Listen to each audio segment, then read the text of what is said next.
Ola bike எடுத்திருக்கோம் எனக்கு EV. அது நான் ஷார்ட்ஸில் போட்டதே நீங்கள் பார்த்துருப்பீங்க. S1X 4 kilowatt battery. இப்போது இது ஃபுல் ரிவ்யூ வேணுன்னா நீங்கள் கமெண்ட்டில் சொல்லுங்கள். இப்போதைக்கு இது top speed eco mode, normal mode, sport எல்லாத்துலேயும் எவ்வளோ டாப் ஸ்பீட் போகுதுன்னு தமிழ் சேனலில் தெளிவாக இன்றைக்கி பார்க்கலாம். வண்டி ஓட்ட போகிறது அண்ணன், வீடியோ ஷூட் பண்ண போகிறது நம்ம. வாங்க பார்க்கலாம். அண்ணன் வண்டி டெஸ்ட் பண்ணிடலாமா? டாப் ஸ்பீட் வா தம்பி போகலாம். வண்டி எடுத்து 200 கிலோமீட்டர் தான் ஓடி இருக்குது. இருந்தாலும் டாப் ஸ்பீடு என்ன போகுதுன்னு செக் பண்ணணும்ல எல்லா ரேஞ்சிலையுமே. Eco mode, normal mode, sport mode 3 மோட்லேயுமே டாப் ஸ்பீடு என்ன போகுதுங்கிறத பார்த்துடலாம். இப்போ வரைக்கும் வண்டி உங்களுக்கு எப்படி இருக்குது? என்னென்ன ஐடென்டிஃபை பண்ணியிருக்கீங்க? ஏதாவது இஷ்யூஸ் ஏதாவது இருக்கா? எந்த பிரச்சனையும் இல்லை.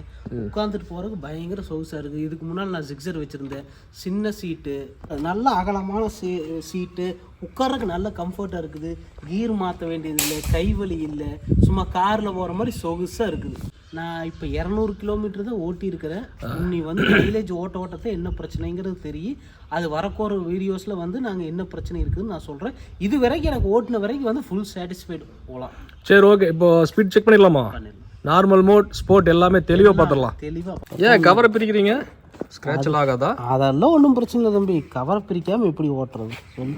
இது ஸ்க்ராட்ச் கார்டில் ஏதாவது இருக்குமா? நம்ம அதெல்லாம் ஒன்றும் இல்லைங்க. தேவைப்படாது. வண்டி ரோட்டில் ஓடுது. ஸ்க்ராட்ச் இங்கே இருக்கிறது என்ன போய் ஸ்க்ராட்ச் ஆகுது? அதெல்லாம் ஒன்றும் பிரச்சனை. சரி, சார்ஜ் போட்டீங்க தம்பி? சார்ஜ் நைட்டு போட்டு விட்டுருந்தேன். அதான் ஆட்டோ கட் ஆஃப் ஆகிடுது. நம்ம ஒன்றும் பிரச்சனை இல்லை. அதாவது 5 மணி நேரம் காமிக்குது. நைட்டு 10 மணிக்கு போட்டேன். கிட்டத்தட்ட ஒரு 3 மணிக்கு சார்ஜ் ஃபுல் ஆயிரும். அதுலேயே காமிச்சிருது டைம். இந்த டைமில் உங்களுக்கு சார்ஜ் 100% கம்ப்ளீட் ஆயிருன்னு காமிக்குது. நம்ம அந்த டைமில் செல்ஃபோன் மாதிரி, செல்ஃபோனுமே இன்றைக்கெல்லாம் ஆட்டோ கட் ஆஃப் தான். இது ஆட்டோமேட்டிக்காக சார்ஜ் ஃபுல் ஆயிடுச்சுன்னா ஃபேன் ஆஃப் ஆயிடுது. இதுக்கு சார்ஜ் ஆகலை 100% ஆனதுக்கப்புறம். நம்ம இருந்து பார்க்கணுங்கிற அவசியமெல்லாம் இல்லை. காலையில் எழுந்திரிச்சு சார்ஜ் ஆஃப் பண்ணால் போதும். ஓகே, சரி. இங்கே என்ன காட்டுது? டிஜிட்டல் மீட்டரில் நைட் தான் போட்டிருக்கிறேன் தம்பி. சாவி ஆன் பண்ணுறேன். சாவி ஆன் பண்ணால் டிஸ்பிளே இப்படித்தான் இருக்குது. சரியா?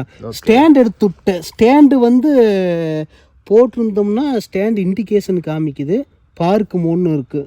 ஸ்டாண்டை நம்ம எடுத்து விட்டுட்டு வண்டி இப்போ நம்ம அதாவது ரன்னிங் கண்டிஷன் கொண்டு வர்றது பிரேக்கை பிடிச்சிட்டு இங்கே பார்க் மோட்னு இருக்குது பாரு. பார்க் மோடை நம்ம நார்மல் மோடு, அதாவது ரன்னிங் மோடு கொண்டு வரணும். ஓகே. எப்பவுமே பார்க் மோட்லேருந்து அதை ஆட்டோமேட்டிக்காக நம்ம ரன்னிங் மோடு கொண்டு வந்தால் நார்மலுக்கு. நீங்கள் நைட்டு 100 போட்டது 1% ட்ராப் ஆயிருக்கு. ஸ்டாண்ட் பைக்கு எடுக்கல. நைட் 1 ட்ரெயின் ஆகுது. ஃபோனுக்கு எப்படி 3 to 5% சொல்கிறோமோ அந்த மாதிரி 1 ட்ரெயின் ஆகுது. நான் சார்ஜ் எவ்வளவு இருக்குதுன்னு நான் 2-3 டைம் சாவி ஆன் பண்ணி பார்த்தேன். ஏன்னா சாவி ஆன் பண்ணால் டிஸ்பிளே ஒர்க் ஆகுது, லைட் ஃபங்க்ஷன் ஆகுது. அப்புறம் இதுக்கெல்லாம் கன்செப்ஷன் எங்கிருந்து எடுக்குது? பேட்டரியில தான் எடுக்குது. வண்டி ஃப்ரெஷ் பேட்டரியில ஃபுல் சார்ஜில் நார்மல் மோட்ல 127 இருக்குது. நம்ம எக்கோ வேணும்னா நம்ம மோடை மாற்றணும். இப்போ எக்கோ போயிருச்சா? 160 ரேஞ்சு பார்த்தீங்கன்னா 160 கிலோமீட்டர் காமிக்குது. சரியா? போட்டு போடுங்க. நார்மல் எவ்வளவு இருந்தது? 127. ஸ்போர்ட்ஸ் மோடு மாத்திரம்.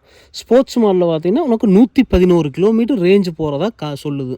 ஓகே, இப்போ திருப்பூர் டு தாராபுரம் என்ஹெச்ன்னு இருக்கோம். ஸ்பீட் டெஸ்ட்டை பார்த்துருவோம்.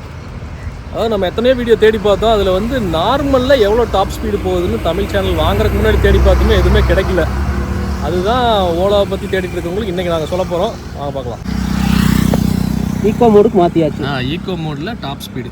ஓகே, டாப் ஸ்பீடு எடுங்க. செக் பண்ணி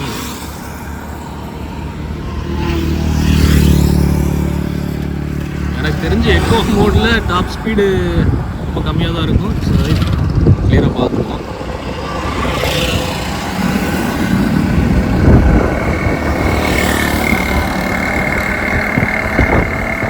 த்ராட்டில் ரெஸ்பான்ஸு கொஞ்சம் கம்மியாக தான் இருக்குது எக்கோ மோடில். எக்கோ மோடில் ஃபுல் த்ராட்டில் கொடுத்தாச்சு.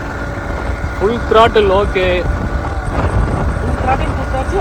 இது வித் பில்லியனோடங்க டபுள்ஸ் போகும்போது தான் நம்ம ஸ்பீட் டெஸ்ட் பார்த்துட்டு இருக்கோம். எக்கோ மோடில் 43 ரீச் ஆகுது. Maximum 43 in eco mode. இதுக்கு மேலே போகல வண்டி. நார்மல் மோடு மாற்றியாச்சு. ஓகே, த்ராட்டில் ரெஸ்பான்ஸ் கொஞ்சம் பிக்கப் நல்லா இருக்குது.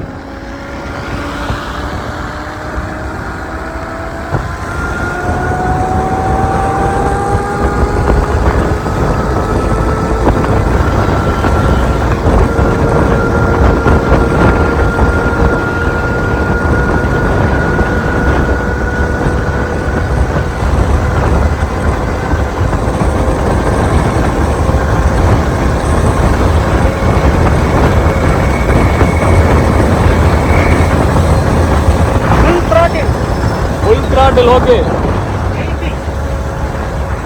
80 maximum. Full throttle 81. Max 81. இதுக்கு மேல போகுமா full throttle?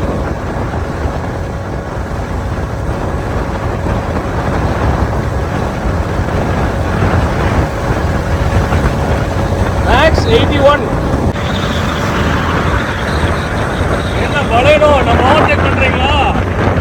நீங்க ஓட வரும். ஸ்பீட் செக் பண்ணிடுறேன்.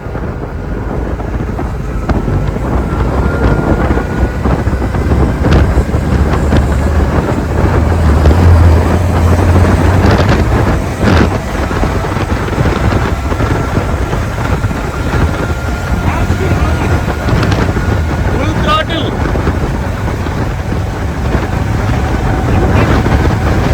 110, 111. அவ்வளோதான். ஓகேங்க, ஸ்பீட் டெஸ்ட் முடிச்சாச்சு.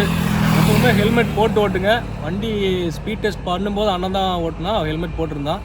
இப்போ கன்க்ளூஷன், வண்டி வந்து ஸ்போர்ட் மோடில் டாப் 111 போகுது மேக்ஸ் வித்து பில்லியனோட. கரெக்டாக இதுதான் மேக்ஸிமம் ஸ்பீடு. பிக்கப் நல்லா இருக்குது, எந்த ஸ்லவுச்சும் கிடையாது. பெட்ரோல் வண்டிக்கு இதுக்கு பெரிய வித்தியாசம் இல்லை.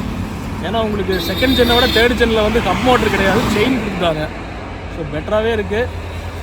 நீங்கள் இதை வண்டியை பற்றி வேறு டீட்டெயில்ஸ் வேணும்னா கமெண்ட் பண்ணுங்கள். ஃபுல் டீட்டெயில் ஃபுல் ரிவ்யூ நம்ம போடலாம். ஒவ்வொரு டீட்டெயிலாக பேட்டரி எப்படி இருக்குது, வண்டி பர்ஃபார்மன்ஸ் எப்படி இருக்குது எல்லாமே பண்ணலாம். சப்ஸ்கிரைப் பண்ணுங்கள், லைக் பண்ணுங்கள்.